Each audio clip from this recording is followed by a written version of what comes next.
ಪ್ರತಿನಿತ್ಯ ಊಟ ಮಾಡೋದು, ಆಹಾರ ಸೇವಿಸೋದು ಎಷ್ಟು ಮುಖ್ಯ ಆಗುತ್ತೋ ನಿದ್ದೆ ಮಾಡೋದು ಕೂಡ ಅಷ್ಟೇ ಮುಖ್ಯ ಆಗಿರುತ್ತೆ. ಸೊ ನಿದ್ದೆ ನಾವು ಕಡಿಮೆ ಮಾಡಿದಾಗ ನಾರ್ಮಲ್ ಆಗಿ ನಮಗೆ ಕಾಡೋದು ಡಾರ್ಕ್ ಸರ್ಕಲ್ಸು. ಸೊ ಬರೀ ನಿದ್ದೆ ಮಾಡದೇ ಇರೋದ್ರಿಂದ ಅಷ್ಟೇ ಅಲ್ಲ, ಸ್ಟ್ರೆಸ್ ಆಗಿರ್ಬೋದು, ಆಂಗ್ಸೈಟಿ ಆಗಿರ್ಬೋದು, ಎಲ್ಲದರಿಂದ ನಮಗೆ ಕಾಡೋದು ಡಾರ್ಕ್ ಸರ್ಕಲ್ಸ್ ಅಂತಾನೆ ಹೇಳ್ಬೋದು.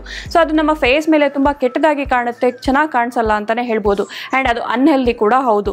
ಸೊ ಈಸಿಯಾಗಿ ಮನೆಯಲ್ಲೇ ಸಿಗುವ ಸಾಮಗ್ರಿಗಳನ್ನು ಯೂಸ್ ಮಾಡಿಕೊಂಡು ಯಾವ ರೀತಿ ಡಾರ್ಕ್ ಸರ್ಕಲ್ಸನ್ನು ಹೋಗ್ಲಾಡಿಸ್ಬೋದು ಬರೀ 7 ಡೇಸಲ್ಲಿ ಅಂತ ನಾನಿವತ್ತು ತಿಳಿಸ್ಕೊಡ್ತೀನಿ. ಸೊ ಅದಕ್ಕೆ ಯಾವೆಲ್ಲ ಸಾಮಗ್ರಿಗಳು ಬೇಕು, ಯಾವ ರೀತಿ ಮಾಡಬೇಕು ಅಂತ ನೋಡೋಣ ಬನ್ನಿ.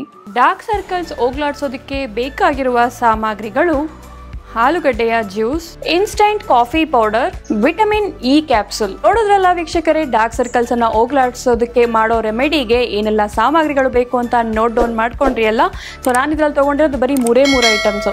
ಸೊ ಆಲೂಗಡ್ಡೆಯ ಜ್ಯೂಸ್, ನಾರ್ಮಲ್ ಆಗಿ ನೀವು ಆಲೂಗಡ್ಡೆಯನ್ನು ತುರಿದು ಅದನ್ನ ಜ್ಯೂಸ್ ತೆಗೆದ್ರು ಓಕೆ, ಮಿಕ್ಸಿಯಲ್ಲಿ ಮಾಡಿ ಅದನ್ನ ಜ್ಯೂಸ್ ತೆಗೆದ್ರು ಓಕೆ. ಸೊ ಆ ಜ್ಯೂಸನ್ನು ತಗೊಳ್ಳಿ. ನೆಕ್ಸ್ಟ್ ನಾನು ಬಳಸಿರೋದು ಇಲ್ಲಿ ಕಾಫಿ ಪೌಡರ್, ಇನ್ಸ್ಟೆಂಟ್ ಕಾಫಿ ಪೌಡರೇ ಆಗಿರಬೇಕು, ಫಿಲ್ಟರ್ ಕಾಫಿ ಪೌಡರ್ ಬೇಡ. ಬಿಕಾಸ್ ಇನ್ಸ್ಟೆಂಟ್ ಕಾಫಿ ಪೌಡರಲ್ಲಿ ಚಿಕೋರಿ ಹೆಚ್ಚಾಗಿರೋದ್ರಿಂದ ಇದು ಬ್ಲಡ್ ಸರ್ಕ್ಯುಲೇಟ್ ಮಾಡೋದಕ್ಕೆ ಹೆಲ್ಪ್ ಮಾಡುತ್ತೆ. ನೆಕ್ಸ್ಟ್ ನಾನು ಬಳಸಿರೋದು ವಿಟಮಿನ್ ಇ ಕ್ಯಾಪ್ಸೂಲ್. ಸೊ ಈ 3 ಇಂಗ್ರೀಡಿಯೆಂಟ್ಸ್ ಅನ್ನ ಹಾಕಿ ರೆಮಿಡಿಯನ್ನ ಯಾವ ರೀತಿ ಮಾಡೋದು ಅಂತ ತೋರಿಸ್ತೀನಿ ಬನ್ನಿ. ಮೊದಲನೇದಾಗಿ ನಾನು 1 ಕಪ್ಗೆ ಆಲೂಗಡ್ಡೆಯ ಜ್ಯೂಸ್ ಅನ್ನ ಹಾಕೊಳ್ತಾ ಇದ್ದೀನಿ.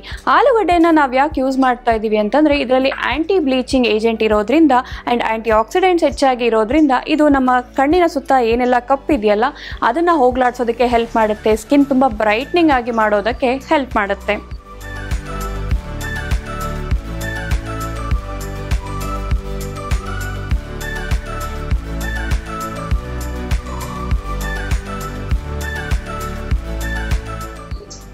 ನೆಕ್ಸ್ಟ್ ನಾನು ಹಾಕ್ತಾ ಇರೋದು ಇನ್ಸ್ಟೆಂಟ್ ಕಾಫಿ ಪೌಡರ್. ನಾನು ಆಗಲೇ ಹೇಳಿದೆ, ಇನ್ಸ್ಟೆಂಟ್ ಕಾಫಿ ಪೌಡರ್ ನಾವು ಯೂಸ್ ಮಾಡೋದ್ರಿಂದ ಬ್ಲಡ್ ಸರ್ಕ್ಯುಲೇಷನ್ ಚೆನ್ನಾಗಾಗುತ್ತೆ, ರಿಂಕಲ್ಸ್ಗಳಿದ್ರೆ ಅದನ್ನು ಹೋಗ್ಲಾಡಿಸುತ್ತೆ. ಆ್ಯಂಡ್ ಪಫಿ ಐಸ್ ಅಂತ ಹೇಳ್ತಾರೆ, ಇದು ಕಣ್ಣು ಸ್ವಲ್ಪ ಊದ್ಕೊಂಡಿರೋ ಹಂಗೆ ರೆಡ್ನೆಸ್ ಇರೋ ಅಂಥದ್ದು. ಸೊ ಅದನ್ನು ಕಡಿಮೆ ಮಾಡುತ್ತೆ. ಸೊ ಫೈನಲ್ ಆಗಿ ನಾನು ಹಾಕ್ತಾ ಇರೋದು vitamin E capsule. So vitamin E capsule ನಮ್ಮ ಸ್ಕಿನ್ಗೆ ಒಂದು ಎನರ್ಜಿಯನ್ನು ಕೊಡುತ್ತೆ, ಒಂದು ಆಕ್ಟಿವ್ ಫೀಲ್ ಮಾಡಿಸೋದಕ್ಕೆ, ಫ್ರೆಶ್ ಫೀಲ್ ಮಾಡಿಸೋದಕ್ಕೆ ಹೆಲ್ಪ್ ಮಾಡುತ್ತೆ. ಆ್ಯಂಡ್ ವಿಟಮಿನ್ ಇ ಅನ್ನೋದು ನಮ್ಮ ಸ್ಕಿನ್ನಿನ ಆರೋಗ್ಯಕ್ಕೆ ತುಂಬಾ ಒಳ್ಳೆಯದು.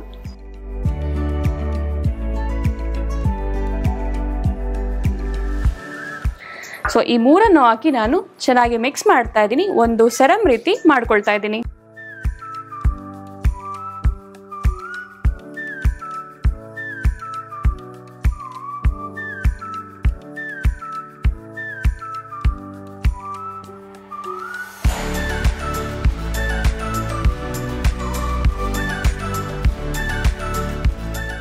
ಡಾರ್ಕ್ ಸರ್ಕಲ್ಸ್ಗೆ ರೆಮಿಡಿ ರೆಡಿ ಆಗಿದೆ.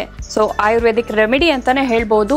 ಇದನ್ನ ಯಾವ ರೀತಿ ಹಚ್ಚೋದು, ಯಾವ ರೀತಿ ಬಳಸೋದು ಅಂತಂದ್ರೆ, ನೀವು ಸ್ನಾನ ಮಾಡೋದಕ್ಕೂ ಮೊದಲು ಕಣ್ಣಿನ ಸುತ್ತಲೂ ಈ ಸೆರಮ್ ರೀತಿ ಏನಾಗಿದೆ ಇದನ್ನ ಹಚ್ಚಿ ನೀವು ಒಂದು 10 to 15 ಮಿನಿಟ್ಸ್ ಬಿಡಿ, ಡ್ರೈ ಆಗೋವರೆಗೂ. ಡ್ರೈ ಆದಮೇಲೆ ನೀವು ನಾರ್ಮಲ್ ನೀರಿನಲ್ಲಿ ವಾಶ್ ಮಾಡಿ. ಸೊ ನೀವು ಇದನ್ನ 7 ಡೇಸ್ ಹಚ್ಚೋದ್ರಿಂದ ನಿಮ್ಮ ಯಾವುದೇ ರೀತಿಯ ಡಾರ್ಕ್ ಸರ್ಕಲ್ಸ್ ಇದ್ರೂ ಕೂಡ ಮಾಯ ಆಗುತ್ತೆ. ನಿಮ್ಮ ಡಾರ್ಕ್ ಸರ್ಕಲ್ಸ್ಗೆ ನೀವು ಹೇಳ್ಬೋದು ಬಾಯ್ ಬಾಯ್. ನೋಡೋದ್ರಲ್ಲ ವೀಕ್ಷಕರೇ, ಮನೆಯಲ್ಲಿ ಸಿಗುವ ಸಾಮಗ್ರಿಗಳನ್ನ ಯೂಸ್ ಮಾಡಿಕೊಂಡು ಯಾವ ರೀತಿ ಈಸಿಯಾಗಿ ಡಾರ್ಕ್ ಸರ್ಕಲ್ಸ್ ಅನ್ನ ಹೋಗ್ಲಾಡಿಸಬಹುದು ಅಂತ. ಸೊ ಎಲ್ರಿಗೂ ಕಾಮನ್ ಆಗಿ ಕಾಡುವಂತಹ ಪ್ರಶ್ನೆನೇ ಅದು, ಡಾರ್ಕ್ ಸರ್ಕಲ್ಸ್ ಹೋಗ್ಲಾಡಿಸೋದು ಹೇಗೆ, ಯಾವ ಕ್ರೀಮ್ ಹಚ್ಚಬೇಕು ಅಂತ. ಸೊ ಮಾರ್ಕೆಟಲ್ಲಿ ಸಿಗುವಂತಹ ಯಾವುದೇ ಕೆಮಿಕಲ್ ಇರುವಂಥ ಪ್ರಾಡಕ್ಟ್ಗಳನ್ನು ಯೂಸ್ ಮಾಡೋ ಅವಶ್ಯಕತೆ ಇಲ್ಲ.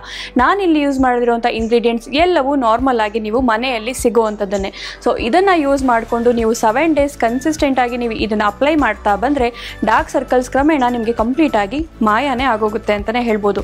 ಯಾವುದೇ ರೆಮಿಡಿ ನೀವು ಯೂಸ್ ಮಾಡ್ತಾ ಇದ್ದೀರಾ, ಟ್ರೈ ಮಾಡ್ತಾ ಇದ್ದೀರಾ ಅಂತಂದರೆ ಪೇಷನ್ಸ್ ಮತ್ತು ಕನ್ಸಿಸ್ಟೆನ್ಸಿ ಅನ್ನೋದು ತುಂಬಾ ಇಂಪಾರ್ಟೆಂಟ್ ಆಗಿದೆ.